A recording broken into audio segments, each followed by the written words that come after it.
주께 할례를 행하니라. 아멘. 할렐루야.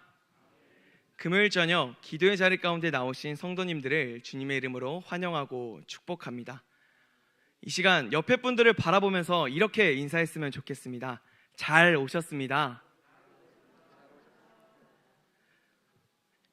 이 밤 말씀을 듣고 기도하는 가운데 하나님의 은혜가 충만히 임하기를 간절히 소망합니다.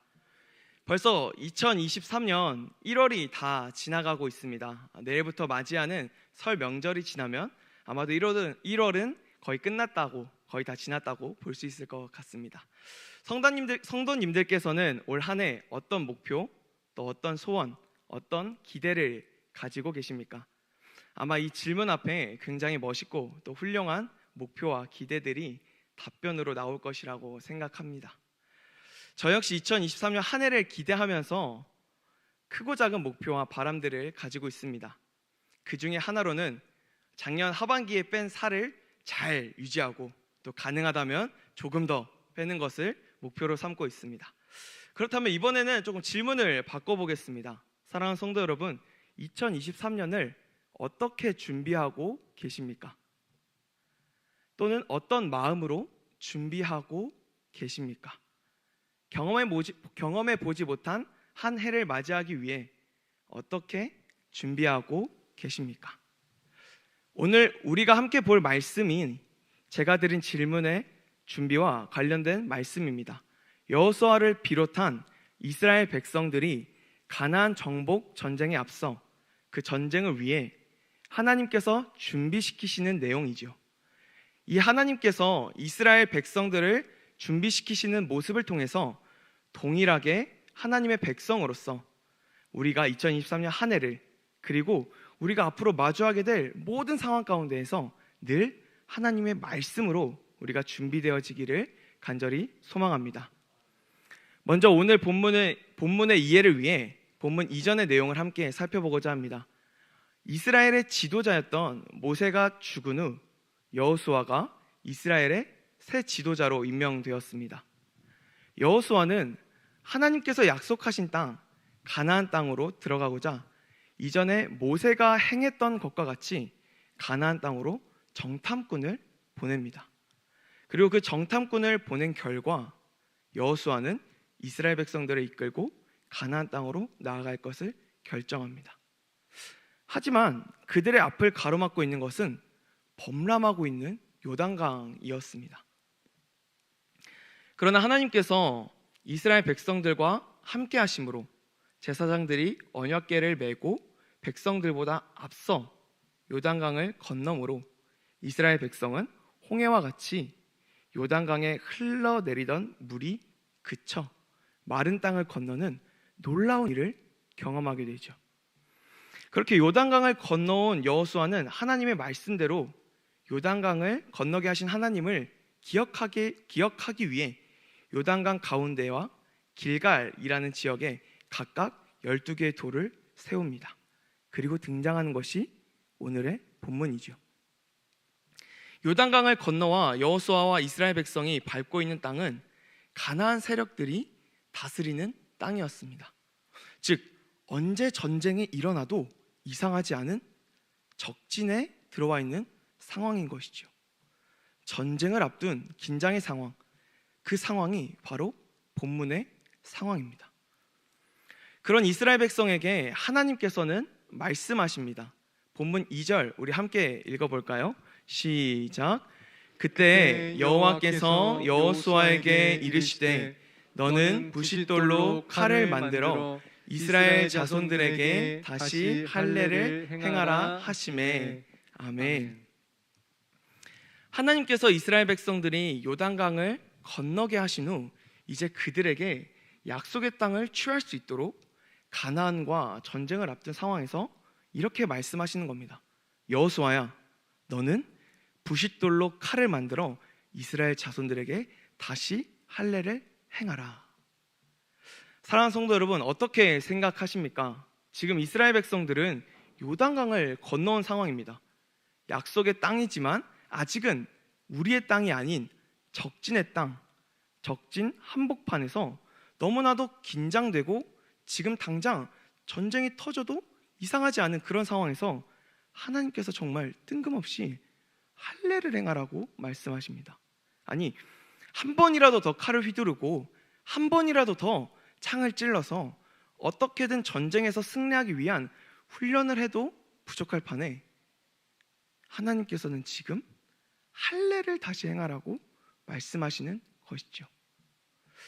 이 할례에 대한 이해를 돕기 위해서 제 이야기를 잠시 나누겠습니다. 먼저 이 할례란 아시다시피 포경 수술로 남자의 생식기의 표피를 제거하는 행위를 말합니다.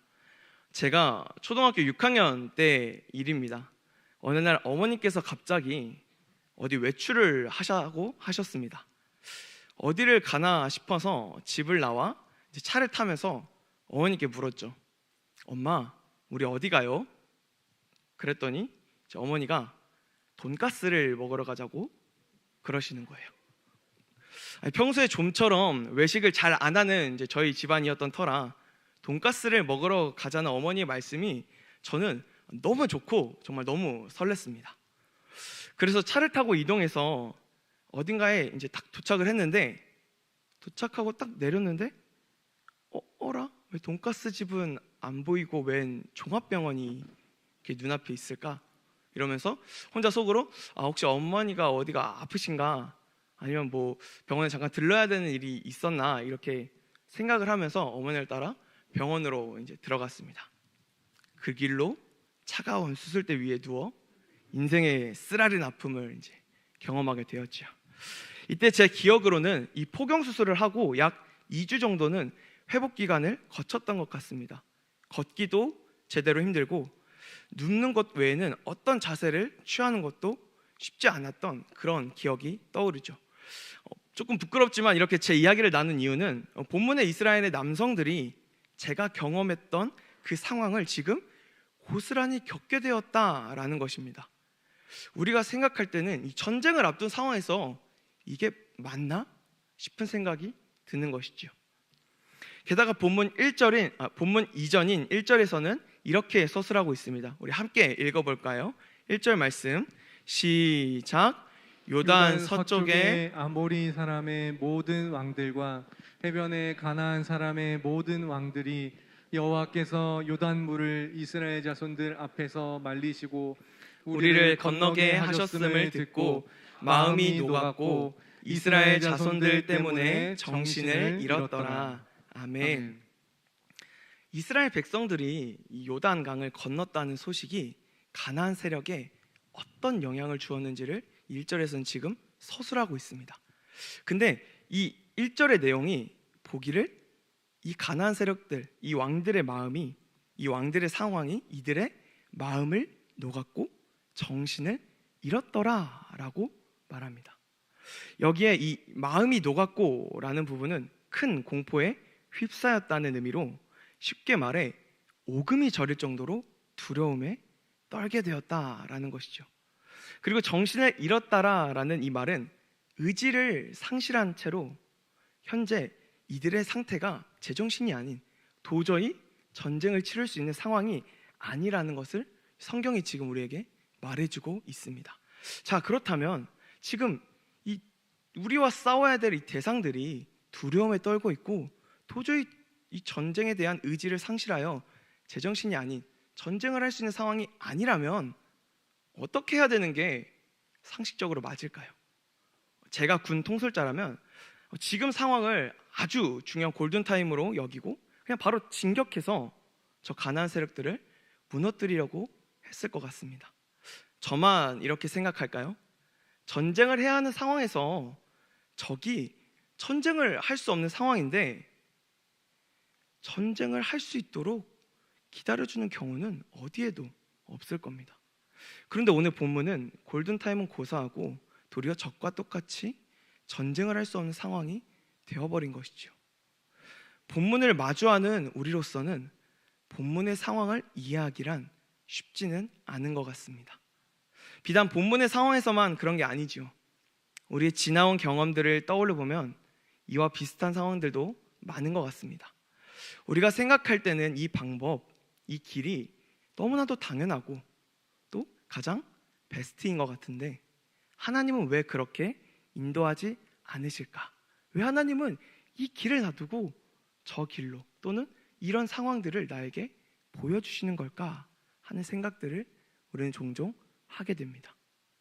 사랑하는 성도 여러분, 우리가 생각한 길, 우리가 생각한 방법과는 다른 하나님의 말씀, 하나님의 인도에는 하나님의 분명한 뜻이 있습니다. 우리가 경험했던 또는 현재 경험하고 있는, 그리고 나아가 앞으로 우리가 경험할 모든 일 가운데 하나님께서 그렇게 행하신 분명한 이유가 있다라는 것을 오늘 본문을 통해 발견하고 우리 안에 그러한 믿음으로 우리가 준비되어지기를 소망합니다. 다시 본문으로 돌아와서 이스라엘의 할례를 명하신 하나님의 말씀을 들은 여호수아는 그대로 행합니다. 그리고 친절하게도 하나님께서 이 할례를 명하시고 여호수아에게 할례를 행한 이유에 대해 성경은 함께 말해줍니다. 우리 4절과 5절의 말씀을 함께 읽도록 하겠습니다. 4절 시작.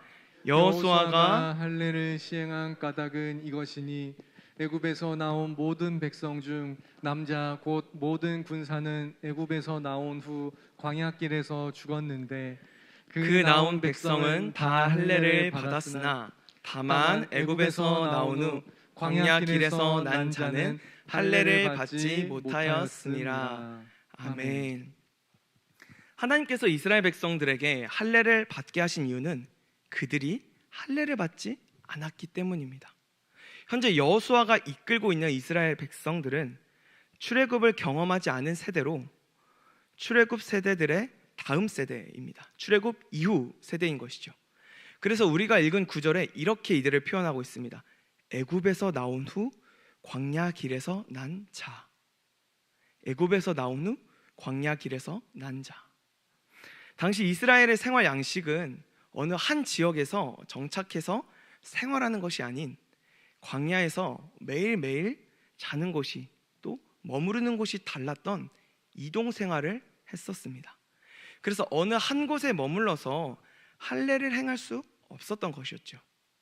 이러한 이유로 출애굽 세대와는 달리 광야에서 태어난 출애굽 이후 세대는 할례를 받은 자가 없었고, 그래서 하나님께서 출애굽 이후 세대 이스라엘에게 할례를 지금 명하신 것입니다. 그러면 이제 여기서 한 가지 의문이 생깁니다. 이스라엘 백성이 할례를 받지 않은 것이 왜 하필 지금 시점에 할례를 받게 하신 것일까? 전쟁을 다 끝내고 가나안 땅을 다 취한 후에 할례를 받게 하셔도 되지 않았을까 하는 생각을 해보게 됩니다. 여기서 우리는 한번 생각해 볼 필요가 있습니다. 가나안 땅이 가지고 있는 의미가 무엇일까요? 이 가나안 땅은 하나님께서 자기 백성에게 약속하신 젖과 꿀이 흐르는 땅입니다. 자, 그러면 하나님의 자기 백성은 누구일까요? 바로 하나님과 언약을 맺은, 하나님과 언약적 관계를 맺은 그 백성이 하나님의 자기 백성에 해당합니다. 자, 그렇다면 하나님과 언약을 맺은 백성이다 라는 의미를 보여주는 하나님의 언약에 참여했음을 상징하는 것이 무엇일까요? 그것이 바로 오늘 본문에서 등장하는 할례입니다. 즉 하나님의 언약 백성이어야 하나님께서 약속하신 땅에 들어가는데, 현재 여호수아가 이끌고 있는 이스라엘 백성은 언약 백성이라고는 부를 수 없는 할례를 받지 못한 자들이었던 것입니다. 그래서 하나님께서 다시 할례를 행하라 라고 명하신 것이죠. 그리고 이를 통해서 하나님은 이스라엘 백성이 하나님의 언약 백성으로 돌아가고 다시금 이들이 언약 백성됨을 재확인시키신 것입니다. 그래서 현재 적진 앞에서, 적진 한 가운데에서 할례를 행한다는 것은 단순히 우리 전쟁을 위해 재정비합시다 라는 이런 측면, 이런 차원을 넘어서 우리 언약 백성됨을 확인합시다, 우리 하나님의 약속을 다시 든든히 확인해 봅시다 라는 언약적 차원에서 이 상황이 이루어지고 있는 것입니다. 즉 하나님의 관점에서는 너희가 내 백성인지 확인하는 것이 전쟁을 준비함에 있어서 칼 한 번, 창 한 번 휘두르는 것보다 더 중요했던 것이죠. 그래서 정리하자면 하나님은 이스라엘 백성들에게 할례를 명하심으로 그들을 언약 백성으로 받아주신 것입니다. 할례를 통해 이제 하나님의 언약 백성으로 약속의 땅에 들어갈 충분한 자격이 있는 언약 백성, 내 백성이라는 이 정체성을 이스라엘 백성들에게 확인시켜 주신 것이죠. 그러면 다시 한번 묻겠습니다. 전쟁에 앞서 가나안 세력의 마음이 높고 정신을 잃었던 그 시기가 전쟁을 속행해야 할 골든타임으로 여전히 보이십니까? 아닙니다. 그것은 세상의 관점이고 내 관점입니다. 하나님의 관점에서는 너희가 내 백성인지를 확인하는 것이, 너희가 정말 믿는 바가 하나님, 나를 제대로 믿고 있는 것인지 확인하는 것이 하나님에게는 가장 중요했다라는 것입니다.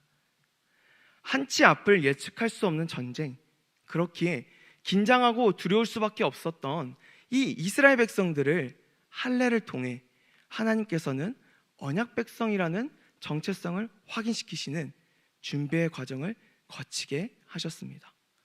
오늘날 우리 역시 이스라엘과 같이 한치 앞을 내다볼 수 없는 하루하루를 살아가고 있습니다.